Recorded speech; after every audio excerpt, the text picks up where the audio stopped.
And we're coming to you live for the Build Ford Tough Studio. Boomer Esiason, Greg Giannotti. It's Boomer and Gio on the Fan, simulcast across the country on CBS Sports Network and wherever you are in the free Odyssey app. Good Monday morning. Boomer is back from a few days off. And, of course, the Rangers didn't lose the entire time that he was gone. And then the night before he comes back, they lose. Of course, that's what happened. You had the Knicks on Saturday night just too shorthanded to compete with the Celtics. The NFL offseason heating up, yes, with the Combine right around the corner. And the Mets are not going to do anything about this Kodai Senga injury. They're just going to shoot him up with some plasma, and the next thing you know, hopefully he comes back in a couple of weeks. Good morning, Boomer. Good to see you. How are you? Yeah, good morning, G. Great to be back. I'm doing well. As a matter of fact, when you beat the Islanders, Devils, and Flyers in back-to-back games, that's a great week. And then you lose to the lowly Columbus Blue Jackets, who are the worst team in the Eastern Conference. It just goes to show you that, attention to detail and really coming out smoking and playing hard and playing with passion is a real thing, because you can get beat by the worst teams in the league, especially after you've played, 5 games in 8 days. So the Rangers get a little bit of a break, and then they come back and play on Wednesday night. But this team, as I've been telling you, this team currently as constructed is not a Stanley Cup team. It's not. They have to add a couple of pieces, and they got to do it quickly, I think. I mean, they're at the top of the conference. They're at the top of the league. As a matter of fact, Vancouver, I think, has got 1 point better than them and Boston, who are tied for the top of the Metro, the Eastern Conference. But I just think that there are certain things that, look, after a 10-game winning streak, there's not a lot to complain about, especially when Shesterkin is playing great. But there are players that are not playing very well, and there are players that are probably in roles that, if the playoffs started today, would not be in those same roles if Chris Drury is able to pull off a couple trades. So the trade deadline is March 8th. Watching them intently, there are certain players that I do worry about, like number 79, Keandre Miller. I don't know what's going on with him. He's an uber-talented, big, strong hockey player. Sometimes I don't know what he's doing. Sometimes he's out of position. Sometimes he makes the wrong decisions, and he puts his team on in a tough spot. And, we all watch games differently. I understand that. It's the beauty of hockey. Everybody sees things what they want to see and how they see them.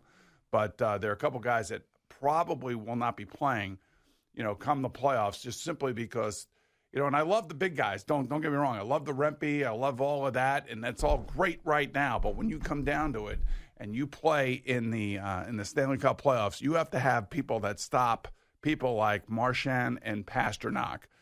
Barkov from Florida. The Hurricanes are loaded. I mean, the Metro is a pain in the ass as it is. The Eastern Conference is going to be a pain in the ass. Who's stopping Austin Matthews? All of that kind of stuff. Just to speak hockey for 1 second. And then out west, you got Nathan McKinnon, you got Connor McDavid, you got Leon Draisaitl, you got Vancouver is the best team in the league right now with JT Miller, a former New York Ranger, leading the way. I mean, there are a lot of really good teams, and the Rangers have got to need to fortify themselves in a couple areas, I think.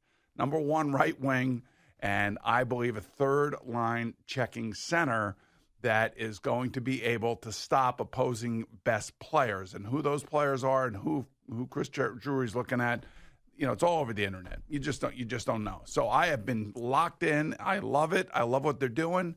And I expect them to come back Wednesday night and hammer the Columbus Blue Jackets. Yeah, I think we will, especially when the team is winning, especially when it's coming off of a 10-game winning streak. Best team in hockey, hottest team in hockey, and they have been doing it now consistently for the entire year. Now, this Matt Rempe, he has fought in essentially every single game that he's played. And every game he goes up to whoever the toughest guy is. No, they come up to him in warm-ups. Well, still, however he's sitting there stretching, and they come up to him and they call him out. And like my son-in-law Matt Martin at the Stadium Series basically gave him his first shot. So he had 1 second on the ice as an NHL hockey player, and he and Matt were going at it. And this one on Saturday. The Laurier with the Flyers. Yeah. That was probably the best hockey fight I have seen in years. I mean, and they just let these guys wail on each other. They both came out with bruised faces. And it was intense. And I'm going to tell you right now, I know that there are people out there that don't like this part of the sport. This has been a part of the fabric of the sport since the sport freaking began. Now, fighting is way down. But there's this kid is getting challenged, and he's not turning down any of it. Normally, this stuff doesn't happen like this. It usually happens in a game where a team, is sleepwalking through a game, and so a guy's got to get up there and he's just doing it every game. He's got to take away. Yeah, because guys are now challenging him, and he comes in with a reputation, of course.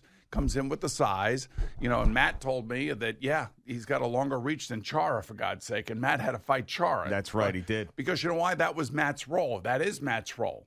And it's a role that still exists in the NHL. And if people don't like it, too bad. It's a part of the league. I don't hear anybody not liking it. There are people out there that are. I'm sure there are, but not in my world. They're like, hey, no, of course not in your world, not in my world. Yeah, we're hockey. I play hockey, and I've loved the sport for as long as I can remember. The Colton Orrs of the world, the Joey Kosers of the world, the Nick Vitios of the world, Ty Domi. Yeah, Ty Domi, of course. Sean Avery was a pain in the ass. I mean, all these guys that and like Brad Marchand for Boston before he became the superstar that he is. He was a little pesky pain in the ass. Sure. Played on the fourth line of the Bruins with Milan Lucic. And, they were running everybody over. So, that was, of course, Matt, Cal, and Casey. That was their role for the Islanders. That's the identity line. That's right. And what does the identity mean? Means that when you're on the ice, you're going to get hit. Whether they're doing that now or not, that's for a different discussion. But that's what they have done since they've been together for all those years for the Islanders. And that's something that the Rangers have missed, and they've been trying. They've been trying to find guys to do that role. And now they got this kid Enstrom and they got this kid Rempe that look like they can play, look like they can skate. The question is, are they going to be fast enough and understand what the playoffs are about? It's great right now, and it has infused a needed energy because that team was living through a malaise there for about 2 months. And they've come out of that malaise now after the All-Star break and have played well. So they still need a number one right wing. I still think they need a legitimate checking third center. If you got those two guys and then you figured out what's going on with Keandre Miller, now all of a sudden maybe, just maybe, you have a chance to win a Stanley Cup. But right now, as currently constituted, I think they're good enough, obviously, to make the playoffs, and they will make the playoffs, and they could probably win 2 rounds just because Shesterkin, it looks like his game is back. But they still need reinforcements, and that's what the trade deadline's all about. I love when you get into these discussions about Rangers expectations and stuff because you do all the stuff that I do with my teams that you yell at me for. You understand what I'm saying? I'll explain. Like, if my teams are playing well, but I don't think that they're going to be able to advance in the playoffs. Like, I don't know how many times about, the Vikings are going to the playoffs. Yeah, but they're just not good enough to really challenge. They're like, come on, they're in the play. You could be the Jets. You could be the Giants. You got to enjoy this. You'll say things like that. But then when it comes to the Rangers, you do the same thing. Where you're like, hey, everything's great. This is fine, but they're not good enough. Well, that's why I'm saying they have to reinforce it. The trade deadline. I know, but it's just in the NFL that the trade deadline. In the past few years, it's been somewhat active. Yeah. But the NHL deadline is always active. Sure. And it's a big part of the sport moving forward, going into the playoffs. So. Like I said, I am really happy with where they are. And you tell me you were going to beat the Islanders, the Devils, and the Flyers in back-to-back games. I'm like, hey, that is awesome. To me, that was like one of the most satisfying weeks in a long time, way those games ended and the way those games were played. But the other thing, too, now the Rangers, and this is the other aspect of playing for the New York Rangers, you always get everybody's best shot. And when they come into the Garden, they get your best shot. Now, this Rempe kid is becoming some sort of folk hero already. Well, this Columbus guy got the best of him last night. He did. There's no doubt about it. Olivier, yeah. So, he had to go to the locker room, for God's sakes, get checked out after getting whacked in the face. Well, they're also checking out his hand because he also caught the Columbus guy with a couple He stumbled, though, man. Listen, Rempe's it's been fun, but he caught it last night. Yeah, all right. I'm not saying that he didn't, but all I'm telling you is that for the most part, he's been challenged and he has gotten up to the challenge. And it's unfortunate that it has to happen this way. I wish it would happen more in the flow of the game when it needs to happen as opposed to the beginning of the game. But this fighting in Philadelphia, as they were saying, I think it was Sean McDonough was saying, look, man, we haven't seen fights like this. No. And I'm not saying that this is the way the game should be played, but it's a part of the game. It's a part of the fabric of the game. And that guy is, I watched Sean Avery on his Instagram, and he laid it out perfectly. This guy, hey, there's no days off, man. You want to eat? You want to play in the NHL? You got to make a name for yourself, and you got to go out there and you got to fight your way through it. And that's exactly what this kid is doing. Yeah, I mean, he's fought in every game. Did he fight in the Devils game? Yeah. He's fought in every single game now since he's been up. 4 fights, yes. I mean, that is he's got to be like, all right, enough already.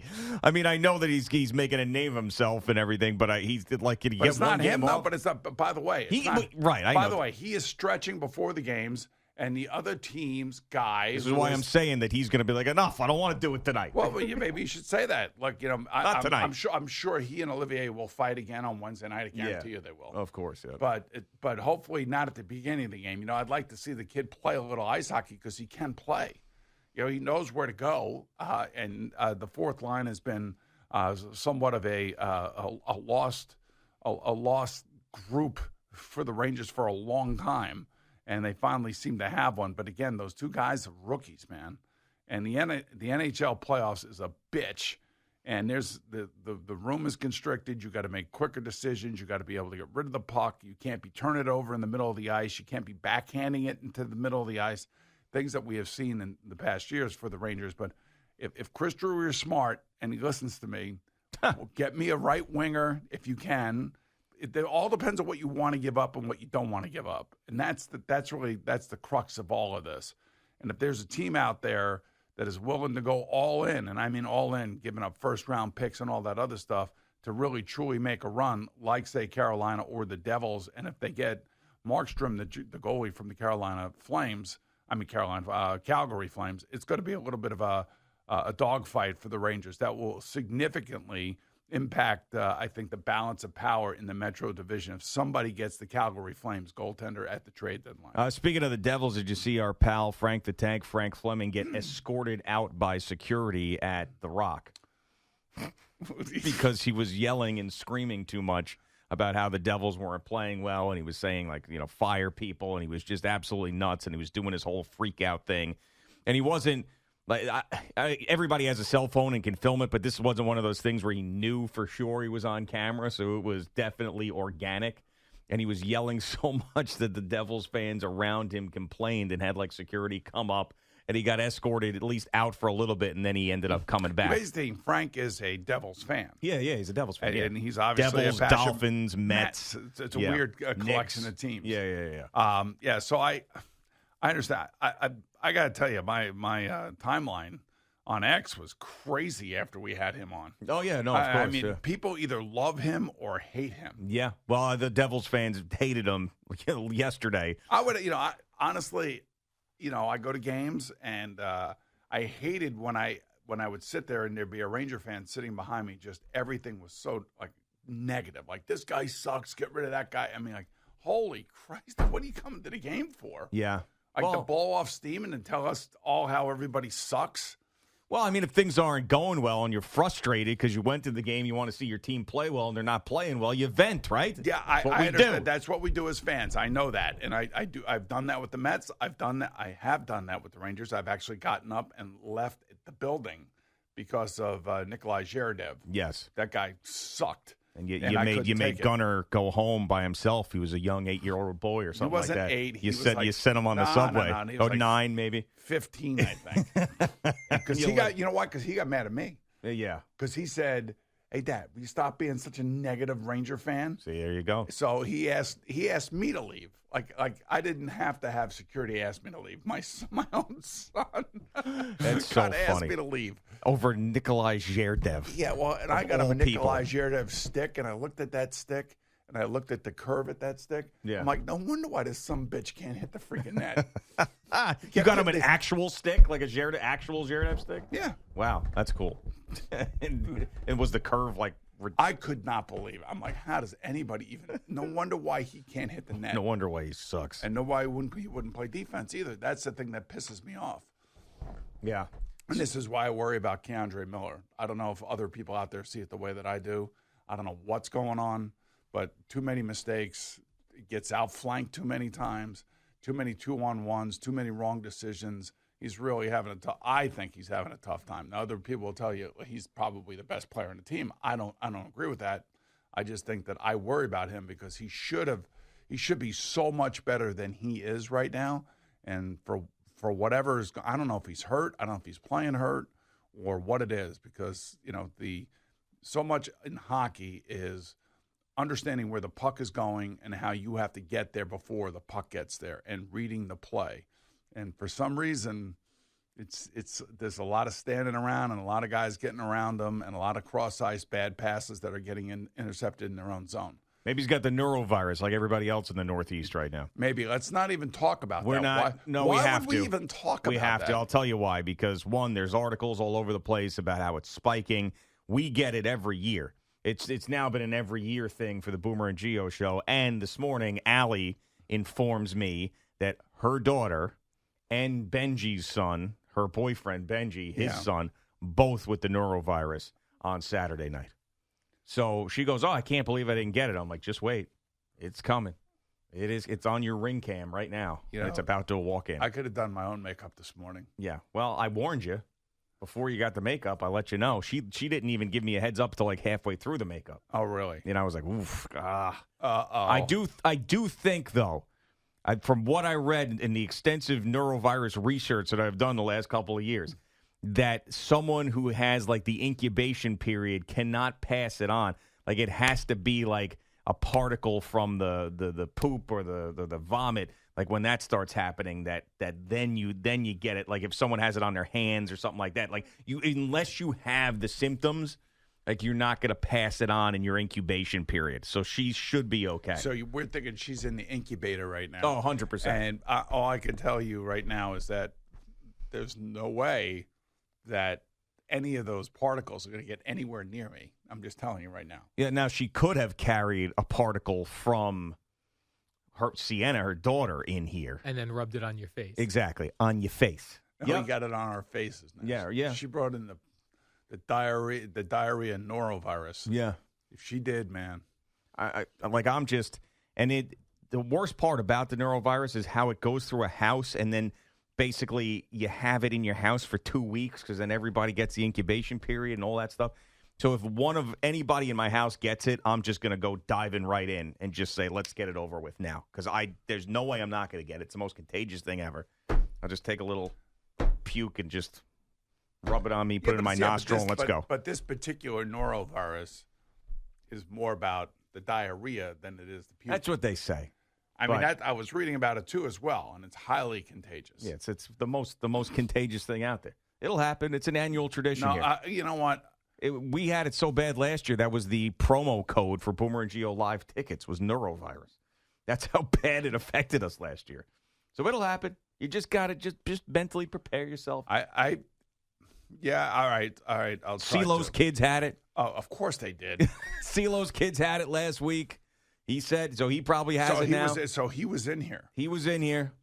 Yep. Here you go. Here we go. It's 100%. And somebody, I think somebody did send me something on X saying, I can't wait until this rips through the morning show. Oh, it will. Great. That's really nice. Now on the flip side There's of the coin, actually somebody out there hoping that we all get the norovirus. Oh yeah, it's like a thing. It's like it's entertainment for the audience. It's like just can't wait to see these guys have to deal. Because remember last year. And this is I don't remember last year. Well, last year I came in. I know what you did. Puked in a garbage pail, right here in the radio station. I was covered in the blanket because I was shivering, and it hit me like halfway in to work. I was like totally fine, and halfway in I was like, oh no. Yeah. And you had it in Phoenix, right? Yeah, he had it in Phoenix. Yep. Yeah. I don't think Jerry, Al, and I. No, you didn't. You didn't, which was amazing because I puked in the studio. Now I did take the garbage pail out and we got rid of it and everything else, but particles in the air and everything else, I figured everybody was done for. I'll tell you, that's where Sydney DoorDashed me everything I needed plus an IV doc. Yeah, that's right. Yep, smart. That's Yeah. what you got to do. Attack that sumbitch. Attack it. You ain't kidding, man. Attack it.